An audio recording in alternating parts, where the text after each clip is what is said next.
At Mount Vernon, we believe feedback is a gift. We hope that we're an organization where our people are hungry for feedback and consistently ask for it from a diverse group. Who are the people who will give you honest, kind, helpful, and specific actionable feedback? The same philosophy applies when consulting. We are there as small moments in their organization's culture. Like a learning walk experience, we don't have the background of what happened before we arrived or after we leave a given space, time, class, or meeting. What we can do is use the information we have to ask deep questions and get enough of an accurate perspective to make an impact.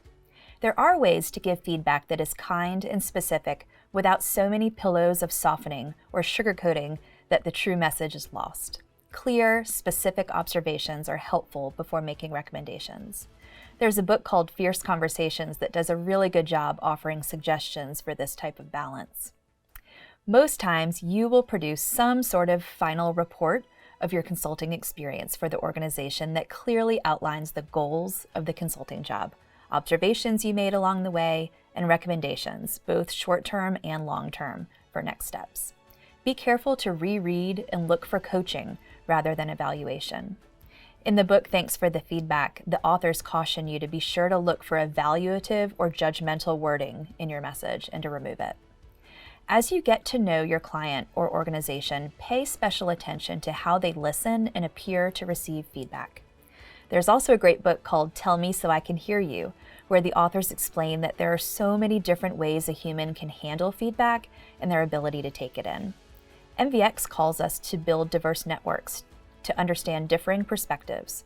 We can do this when we share feedback too. In order to best take in feedback, the giver needs to have a certain level of trust built. The receiver needs to be in a position of believing that the feedback giver understands them on a deep level and genuinely wants to help. Remember, relationships are foundational. We know from Brené Brown's work that there's a certain level and need for trust and vulnerability for ultimate success here, on both sides of the conversation. One way to give and receive feedback, especially in multi-day sessions, is to talk through what we sometimes call overnight mail. In past consulting work and in multi-day design thinking challenges, we ask the question, what has bubbled up for you between last night and this morning? What are you wondering? What new ideas have come to light? That feedback from both consultants and participants can shed new light on issues and ideas. We all can reset after we sleep on it. Did an organization receive feedback from you yesterday that they needed time to think through before responding? Ample think time is essential. One of the challenges of being a consultant is that at times you will not be present to see your feedback come to fruition. So following up is vital to ongoing success of the organization and your relationship. It also offers an opportunity for future work together.